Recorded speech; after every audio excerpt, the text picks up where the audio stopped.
You are the main story on the Philly D. Beautiful. Oh, god damn. That's going to be annoying. Hassan Piker platforming terrorist scandal? That's crazy, dude. Oh, god. Oh, here we fucking go. Come on, Philip. Don't do this. What are your thoughts here? And then in social media news connected to real world news, there are people fighting about a question. This is such a ridiculous fucking thing, dude. Is Hassan Piker platforming terrorism? That's what a chunk of the internet is fighting about right now, and it's all because of a person that the internet has dubbed. No, they're not. No, they're not. This is not a real fucking thing, okay? This is not a real argument. It's going to become one now because it's like growing into a larger momentum, but that's because people look at accounts like fucking this guy, okay, and they go, this is a real valid concern. I'm sorry, but if you look at a fucking meme like this and go, well, this is real, genuine, contentions here, it's like, come on. How do these guys always lap up AstroTurf drama from motherfucking anime avatar accounts, dude? Jesus Christ. Oh, it's like one Discord server that gets to manipulate literally half of liberal online journalists. Like, how is this possible? Tim-Houthi Chalamet. Right? We've talked in greater detail about the Houthis in TikToks, even in yesterday's show and others. But the oversimplified TLDR, in case this is the first video that you stumbled upon where I'm talking about it, is that they're a Yemeni rebel group. And they recently attacked ships in the Red Sea in response to Israel's attacks on Gaza. And very notably, that has included U.S. vessels. So actually, as of this morning, Biden has redesignated the Houthis as terrorists, which is very big because he previously removed them from that list. But this is the Houthi leaders have defended their actions, saying they're doing what they're doing to support the Palestinian people and to pressure Israel and its allies to end the war. And so all of that brings... Never mind, it's not too bad actually so far. But you might actually recognize from his viral videos like this one, with one person sharing it on Twitter with a caption, Yemeni pirates posting casual TikToks while the entire Western Imperial Corps having a meltdown about their blockade on their ships is the funniest shit of 2024, surely. New Advice actually doing a piece on it, identifying him as Rashid Al-Haddad, noting that in that clip, he's on the Galaxy Leader, which is a cargo ship seized last year by the Houthis. But they also said that there's no clear evidence that he was actually part of the raid that captured the ship, but he did post photos of him in gear and carrying weapons, so people online have called him a pirate. And yesterday, political commentator Hassan Piker actually interviewed him on his stream, and saying in a later post, I interviewed the Yemeni, quote, pirate yesterday, and all he cares about is freeing Palestine. Turns out he's not part of any militancy, according to him, and is 19. Spent most of his life being bombed, says he welcomes all who defend Palestine no matter their background. And right off the bat, with the way that Hassan started the interview, you had people accusing him of trying to baby girlify a terrorist. Because Hassan asks him if he's seen the anime One Piece, and then actually comparing the Houthis to the show's main character. We think the Houthis, Ansar Allah, is doing what Luffy would do. Hassan also asking if he's part of a militancy or just a TikToker, to which he said through his interpreter. His answer is a Yemeni who stands with Palestine. Hassan then asking him what compelled him to I think that's fair. actually go on the ships, as well as other questions about news coverage about the situation and motivations behind it. Says he likes adventures and he is a big supporter of Palestine. He's just reiterating that the cause is to cause disruption to the shipments that Americans have interest in until they stop bombing Gaza, and that if they weren't affected by it, then they wouldn't. No, this is not bad. It's just clickbait title. Or unless it like takes a heel turn. Oh, it's gonna take a heel turn. Never mind. He's fucking framing Destiny as a decent interlocutor in this subject. Liberal Philipp DeFranco, you're putting a fucking person who has routinely said, I am Osama bin Laden, and is like one of the most Islamophobic people literally in liberal media. Retaliate on Yemen. And in this, there are also other bits unrelated to the conflict, or things like what is life like in Yemen, what other TV shows that he watches, stuff like that. And so with all this, depending on where you went online, you had people having drastically different reactions. There was a lot of backlash, people saying Hassan was platforming a terrorist. Like the people that he's platforming in this coverage are random ass fans of Destiny who are absolute psychopaths, okay? I'm sorry, this is not like valid coverage. This is not real. Okay, I mean, maybe he'll show like the other side of the story. Honing in on that whole One Piece comparison, saying that's brain rot. It's actually one of the most viral reactions to that being from political commentator Destiny. Dude, we think the Houthis, Ansar Allah, is doing what Luffy would do. You should tell him that. God, he's so cringe. He's like such a cringe loser. I would pay so. Dude, it's so sick. I hadn't seen this clip, but I do love personally that this is what stands for political commentary. That's awesome. We'd raise $1 million to send this dude to go fight in Yemen, and then all of us would volunteer for the Navy. Holy shit, he's such a cringe, LARPing loser I cannot believe, like, nobody in the history, no fascist ever could have dreamed of such an amazing representation of socialism as the most anti-American, like, pro. Wait, so his political commentary is that I should go to Yemen and get blown to bits? That's the retort that he has? And that I'm cringe?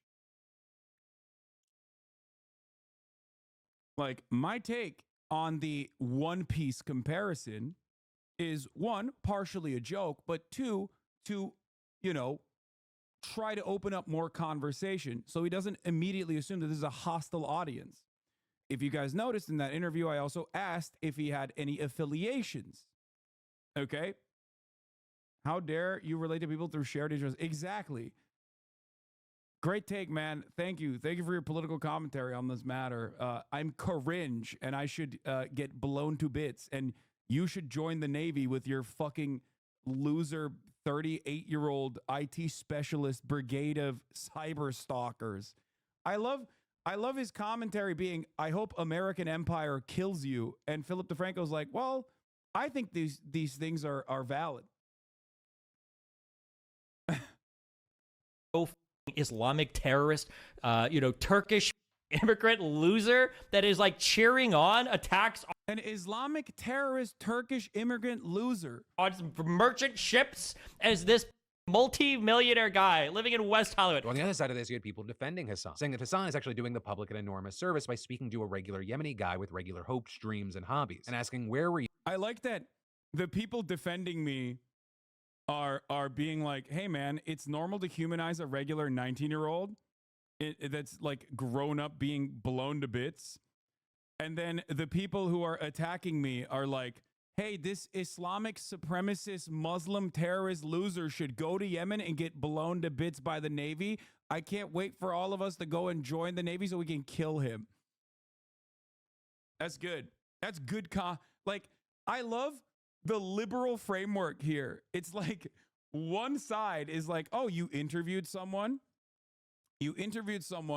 whose experience has been death and destruction their entire lives that we are currently justifying to kill. Okay. Well, I hate that. You're a Muslim supremacist terrorist fuck from Turkey who we should kill ourselves.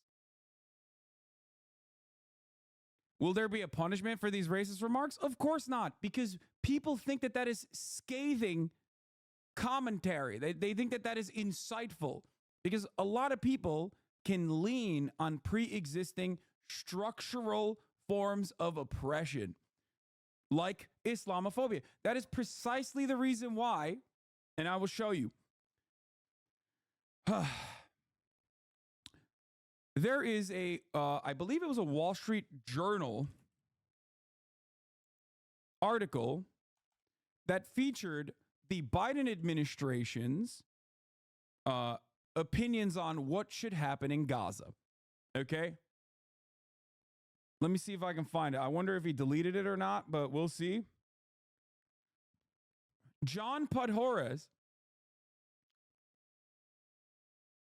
like the guy in question was born in 2005, which means he was like 9 when the war in Yemen started in 2014. I think people don't realize this. Yeah. Do you guys remember the John Podhoretz tweet? Maybe you guys saw it. Maybe you didn't.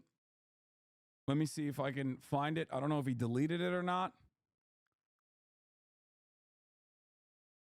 Here. Yeah, by the way, people interview those with opposing viewpoints all the time. Opposing viewpoints to you all the time. So if you interview him and put it on YouTube, you'd be a journalist, but since it's on Twitch, you should be killed. Yeah. Exactly. Hold on. Do you have the Treat King John Podhoretz's tweet about the Arab reporter from, I think it was Wall Street Journal or Washington Post? He quote tweeted this guy openly saying that here. Let me see if I can find it. Is this it? Yeah. Akbar Shahid Ahmed wrote about the Biden administration and what the Biden administration's plans were for Gaza, which was a continuation of the Trump administration's opinion on what to do with Gaza, right? completely wrote off Palestinians entirely. The Biden administration turned around and said that this was fake news. This was actually good journalism, the reporting from Akbar Shahid Ahmed. John Podhoretz responded to that by saying, I am going to call you Hamas boy from now on, Hamas boy. Now, John Podhoretz is literally the editor of commentary. He's a columnist for the New York Post, and he used to be the co-founder of the Weekly Standard. This guy is a right-wing shithead that gets a lot of coverage in mainstream media, okay? This is a legitimate person of notoriety. Why does he feel so comfortable saying that about a Middle Eastern reporter, an American reporter of Middle Eastern descent? Because Islamophobia is perfectly allowed. Anti-Arab sentiment, anti-MENA sentiment in general is perfectly allowed. Okay? And liberals have no way of going, wait a minute, this guy's just being a fucking racist piece of shit. Okay? He's not even Middle Eastern, he's Pakistani. Okay. Regardless, it's all under the same umbrella. If you are Muslim or if you have a Muslim name, I mean, look at me. This is a great example. I'm not Arab. I'm Turkish. I'm pretty white passing, right? But all of a sudden, you're a fucking terrorist, dog. You're a terrorist.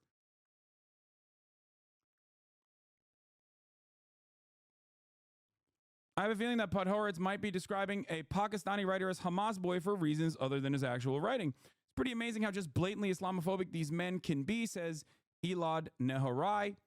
It's pretty amazing just how blatantly Islamophobic these men can be without any professional repercussions. It's just the way their world works. It is the exact same reason as to why that dude who worked in the Obama administration on Israel-Palestine in the State Department felt comfortable being so overwhelmingly racist to that halal cart guy.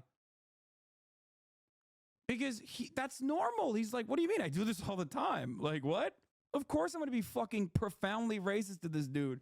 Profoundly Islamophobic to this dude. Because the reality is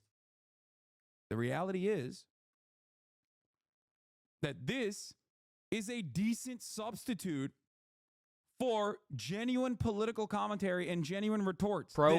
Islamic terrorist, Turkish immigrant loser that is like Islamic terror socialism as the most anti-American, like pro-Islamic terrorist, Turkish immigrant loser that is like cheering on attacks on merchant ships as this multi-millionaire guy living in West Hollywood. On the other side of the